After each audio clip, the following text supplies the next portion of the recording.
Hello everyone, welcome to my channel Let's Learn Together. This is the channel I've recently made. I came up with the idea to share my notes with you people. यहाँ पे हम geography से related बहुत सारे concepts हैं, subjects हैं, topics हैं जिनको डिस्कस करेंगे, जिनके मैं नोट्स आपको प्रोवाइड करूँगी और उनकी एक्सप्लेनेशन दूँगी. तो आई होप ये कहीं ना कहीं आप लोगों के काम आएगा.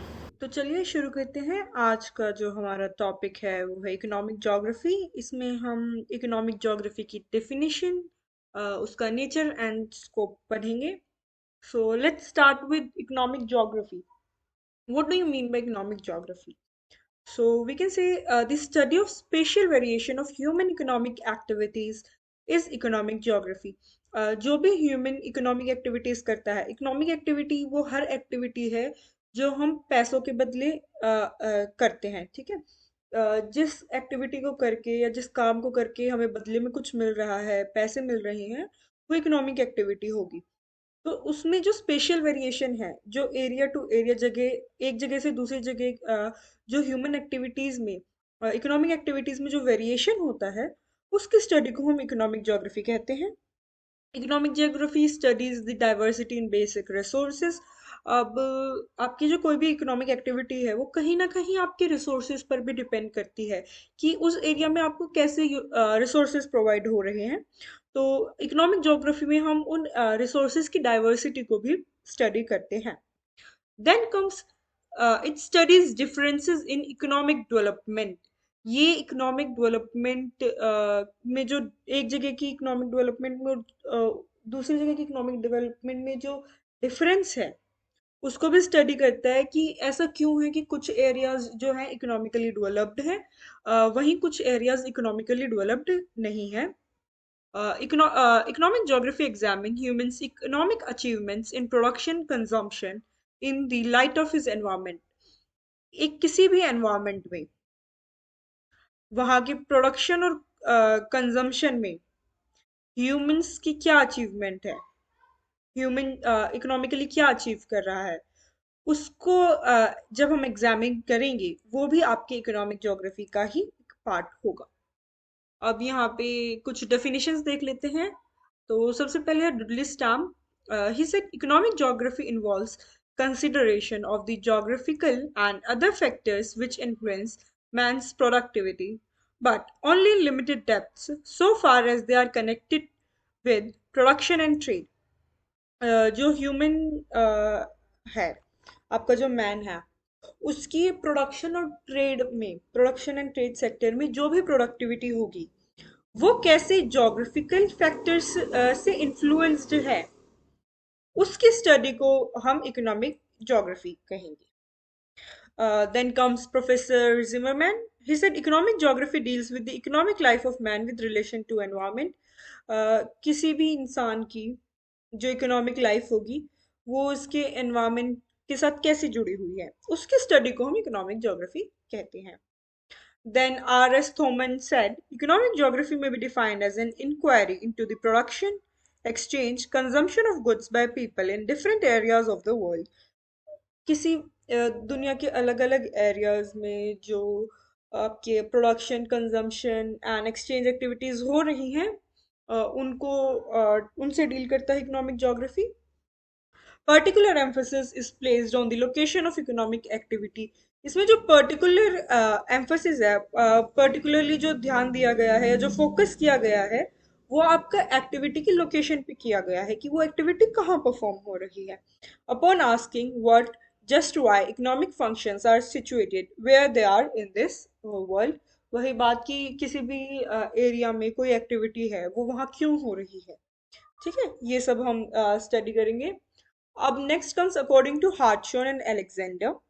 Economic geography is the study of spatial variation on the Earth's surface of activities related to producing, exchanging, and consuming goods and services. Alexander and Hartshorne ने क्या कहा है कि अर्थ सरफेस पर जो आपकी प्रोडक्शन, एक्सचेंज और कंजम्पशन एक्टिविटीज हो रही हैं, उसके स्पेशल वेरिएशन की स्टडी को हम इकोनॉमिक ज्योग्राफी कहते हैं. Whenever possible, the goal is to develop generalizations and theories to account for these spatial variations. और जब भी कभी भी पॉसिबल होता है, ये जो स्पेशल वेरिएशंस हैं उनके रिगार्डिंग कुछ जनरलाइजेशन एंड थ्योरीज को जो है डेवलप किया जाता है, इंट्रोड्यूस किया जाता है। Now let's see the nature and scope of economic geography. तो पहले नेचर पे नजर डालते हैं। हम क्या पढ़ते हैं इसमें, इकोनॉमिक ज्योग्राफी में? हम बेसिक्स ऑफ प्रोडक्शन पढ़ेंगे, क्या प्रोसेसेस यूज हो रहे हैं प्रोडक्शन एक्टिविटीज में, और फिर क्या मॉडल्स हैं। इन सब की स्टडी को मिलाकर हम इकोनॉमिक ज्योग्राफी बोलते हैं। ठीक है। तो बेसिक्स ऑफ प्रोडक्शन में हमारे पास दो चीजें हैं, natural resources and limitations. Natural resources जो हमारे पास हैं, लिमिटेशन एंड उनकी जो लिमिटेशंस है। नेचुरल रिसोर्सेज कह सकते हैं हम यहाँ पे हमारे रॉ मटेरियल्स, उन नेचुरल रिसोर्सेज से तो आते हैं ना वो। दूसरी तरफ हमारे पास है population, total number and efficiency. जितनी हमारे पास पॉपुलेशन है और उनकी efficiency to use this resources. Process में अगर हम बात करें तो पहले हमारे पास techniques, resource utilisation and methods, refinement capacity, कि क्या टेक्निक्स यूज हो रही हैं, हम कौन से टेक्निक्स यूज करते हैं रिसोर्सेज को यूज करने के लिए, किस तरीके से उनको यूटिलाइज किया जाता है, वो मेथड्स, और फिर रिफाइनमेंट कैपेसिटी। दूसरी तरफ हमारे पास है human choices and selection of economic activities, कि हम चूज करते हैं कि हम क्या एक्टिविटी परफॉर्म करेंगे। हम सेलेक्ट करते हैं कि यहाँ पे हम प्राइमरी एक्टिविटी करेंगे, सेकेंडरी करेंगे या टर्शरी करेंगे। इन तीनों एक्टिविटीज को हम आगे पढ़ेंगे। Then comes production model. Production model में क्या पढ़ते हैं हम, टाइप ऑफ प्रोडक्शन वॉल्यूम, फिर उसका डिलीवरी सिस्टम एंड सर्विसेज, ये सब मिलाकर आपका इकोनॉमिक ज्योग्राफी का नेचर बनता है। ओके। चलिए देखते हैं स्कोप ऑफ इकोनॉमिक ज्योग्राफी में अब क्या है। हमारे पास तीन मेन चीजें हैं आपके, natural resources, anthropogenic activity, anthropogenic characters बोल सकते हैं या, और इकोनॉमिक एक्टिविटीज। तो नेचुरल रिसोर्सेज में हमारा क्या क्या चीजें इंक्लूड होती है, आपका लोकेशन, आपका क्लाइमेट, वेजिटेशन, सॉइल, मिनरल्स, आपका energy resources, terrain and water body. अच्छा ये अब कैसे, अब हम बताते हैं इकोनॉमिक ज्योग्राफी जो कहाँ पे, लोकेशन किस लिए ज़रूरी है, क्योंकि लोग ये फैक्टर्स क्यों ज़रूरी कि आप हर एक्टिविटी हर जगह नहीं कर सकते। नेचर वाइज एनवायरनमेंट कुछ ना कुछ रुकावटें उसमें डालता ही है।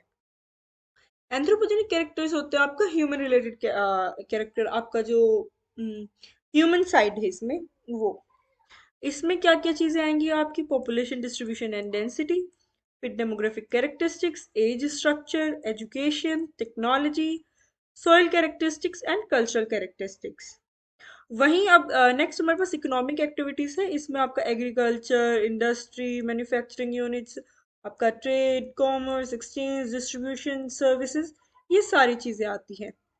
अब ये आपस में इंटर रिलेटेड हैं तीनों चीजें, क्यों? क्योंकि अच्छा आपका रिसोर्सेज जो होते हैं किसी भी एरिया के, ये जोग्राफिकल एरिया लगा लो, ये सारी चीजें किसी भी एरिया को इफेक्ट करती हैं। जहाँ कंडीशन से सूटेबल होगी वहीं पे आपका सेटलमेंट डेवलप होगी अच्छे से। ठीक है। जहाँ सेटलमेंट होगी वहीं आपके इकोनॉमिक एक्टिविटीज ज्यादा परफॉर्म होगी। इस तरीके से ये सारा सब कुछ रिलेटेड होता है। चलिए अब हम स्टार्टिंग से इकोनॉमिक एक्टिविटीज की बात कर रहे हैं। देखते हैं ये क्या इकोनॉमिक एक्टिविटीज है। तो इकोनॉमिक एक्टिविटीज मेनली आपकी पांच ब्रॉड कैटेगरीज में डिवाइडेड है।